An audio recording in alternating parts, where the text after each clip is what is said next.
पहलगाम में जो हुआ, हमारे दल ने बार बार कहा कि ये महज एक दहशतगर्दी।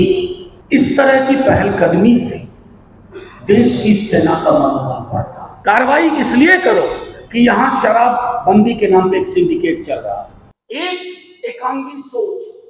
एकांगी सोच का नाम पाकिस्तान है, और जिस व्यक्ति के अंदर भी ये एकांगी सोच है वो पाकिस्तानी है। नमस्कार, आप देख रहे हैं इम्पैक्ट लाइव। मैं हूं आपके साथ करुणा तिवारी। ऑपरेशन सिंदूर के बाद से लगातार बिहार में नेता प्रतिपक्ष तेजस्वी यादव और उनकी पार्टी राजद की तरफ से ये मांग उठ रही है कि जो शहीद जवानों को दर्जा मिलता है वही दर्जा अब पारा मिलिट्री फोर्स के जो जितने भी जवान हैं, अगर वो शहीद होते हैं तो उन्हें भी मिले। इसको लेकर नेता प्रतिपक्ष तेजस्वी यादव कई बार कह चुके हैं कि वो गृह मंत्री अमित शाह को पत्र भी लिखने वाले हैं जिसमें इसका जिक्र करेंगे, मांग उठाएंगे। इसी को लेकर राज्यसभा सांसद आरजेडी से मनोज झा ने भी कई तरह की बातें कही है और साथ ही उन्होंने बीजेपी पर भी निशाना साधा है। क्या कुछ कह रहे हैं मनोज झा, सुने। आज आपके समक्ष आने का सबसे बड़ा मकसद है कि हमारे नेता प्रतिपक्ष और महागठबंधन दल के संयोजन समिति के अध्यक्ष तेजस्वी जी ने माननीय गृह मंत्री भारत सरकार को एक पत्र लिखा है। पत्र एक ऐसे कालखंड में लिखा गया है, एक ऐसे ऐतिहासिक संदर्भ में लिखा गया है जब पूरा देश उद्वेलित, परेशान। पहलगाम में जो हुआ, हमारे दल ने बार बार कहा कि ये महज एक दहशतगर्दी का एक एपिसोड नहीं था। दहशतगर्दी के माध्यम से इस देश में नफरत बोने की साजिश थी। लेकिन शुक्रिया इस देश की मिट्टी का कि जो सरहद पार के नापाक मंसूबे थे उसको हमारी मिट्टी ने नेस्तनाबूद कर दिया। उस मिट्टी ने दिखा दिया, इस मिट्टी में विक्रम मिस्री हैं, व्योमिका है, सोफिया कुरैशी है। इस मिट्टी को कोई बांट नहीं सकता। उस संदर्भ में हमारी सेना की कैजुअलिटी भी हुई। किसी घर का जब चिराग बुझता है, युद्ध हो, युद्ध जैसे हालात हो, आतंक की घटनाएं हो, तमाम चीजें होती हैं, मुआवजा की घोषणा होती है, सुरक्षा, सामाजिक सुरक्षा पेंशन की घोषणा होती है, पार्थिव शरीर पे श्रद्धांजलि देने में हम सब पहुंचते हैं नम आंखों से। लेकिन जो हमें स्मरण रखना चाहिए, उस संदर्भ में हमारे नेता प्रतिपक्ष तेजस्वी जी ने माननीय गृह मंत्री जी से आग्रह किया कि जो सुविधाएं, मुआवजे, अन्य सुरक्षा की गारंटी, शहीद का दर्जा जो भारतीय सेना के हमारे वीर जवानों को मिलता है वो अर्धसैनिक बलों को भी उसी तरह दिया जाए। बिंदुवार मैं ये बातें रखूं, उससे पूर्व मैं एक बात कहना चाहूंगा। इस तरह की पहलकदमी से देश की सेना का मनोबल बढ़ता है, देश के सुरक्षा बलों का मनोबल बढ़ता है। आखिर सरहद पे वो हमें विपरीत परिस्थिति में खड़े होकर के हमें महफूज रखते हैं।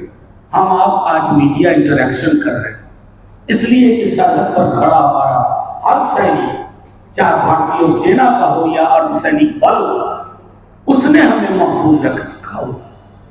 अभी हाल में ऑपरेशन सिंदूर के दौरान भी हमने ये बातें देखी। तो उन्होंने बिंदुवार जो कुछ चीजें कही हैं, उस पूरा पत्र भी मैं आपको दिखा दे रहा हूं। ये पूरा पत्र है, माननीय नेता प्रतिपक्ष तेजस्वी जी ने गृह मंत्री जी के नाम लिखा। उसकी पृष्ठभूमि मैंने आपको बता दी। मैं कुछ बिंदुओं पर आपके समक्ष बात रखता हूं, लेकिन उससे पूर्व इस पत्र में उकेरी गई सबसे महत्वपूर्ण चीज जो है, कई दफा युद्ध जनित जख्मों के कारण तत्काल मौत नहीं होती है, कालांतर में मौत होती है। उसको भी शहीदी का दर्जा देने के क्रम में उसको रखा जाए। बिंदुवार में कुछ पहलू कुछ पहलू मात्र आपके समक्ष रखता हूं। अर्धसैनिक बल के शहीदों को भी बैटल कैजुअलिटी घोषित किया जाए, जिससे उन्हें उनके परिवार को समान सम्मान, लाभ एवं मुआवजा मिल सके। सरकारी नौकरी, पेंशन एवं अन्य सरकारी सुविधाओं में सेना और अर्धसैनिक बलों के शहीदों के परिजनों में अनुरूपता हो, सिमिलैरिटी हो। नेशनल वॉर मेमोरियल जो इस बात की तस्दीक करता है कि ये मेमोरियल किनका है, इसकी महत्ता क्या है, उसमें भी अर्धसैनिक शहीदों के नाम दर्ज किए जाए। एक्स ग्रेसिया हो और राज्य सरकार की ओर से दिए जाने वाली प्रतिपूर्ति में समानता हो। हम आतंकवाद से ही नहीं जूझ रहे हैं, युद्ध जैसे हालात से नहीं। नक्सलवाद, आतंकवाद विरोधी कार्रवाई, युद्ध या युद्ध जैसी परिस्थितियां अगर होती है तो दिव्यांगता के बाद सैनिक अर्धसैनिक बल के जवानों को सेवानिवृत्ति दी जाती है। फिर जब कालांतर में 6 महीने, 8 महीने, साल भर, 2 साल, 4 साल बाद उनकी मौत होती है, हम इस बात को बिसरा देते हैं कि उनकी मौत के पीछे वो प्रभावी कारक हैं जिसको एड्रेस करना जरूरी है और उसको शामिल किया जाए। और मैं समझता हूं कि माननीय नेता प्रतिपक्ष ने पूरी संजीदगी के साथ, संवेदना के साथ हमारी आपकी मनोभावना को माननीय गृह मंत्री जी तक पहुंचाने का काम किया है।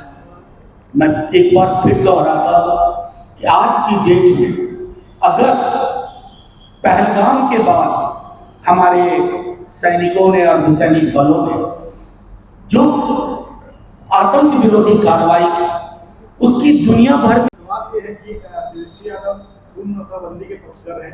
आपके नेता मोतिहारी में 1 करोड़ के अफीम के साथ पकड़े गए।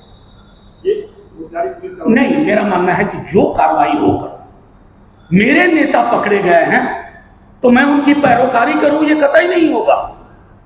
हम उनमें से नहीं हैं कि कोई बड़ा नेता पकड़ा गया तो उसका टेस्ट भी नहीं किया मेडिकल, क्योंकि पता वो ड्रंक है, उसको बचा के निकल गए। मैं जानता हूं कि आप समझ रहे हैं मैं किन की ओर इशारा कर रहा हूं।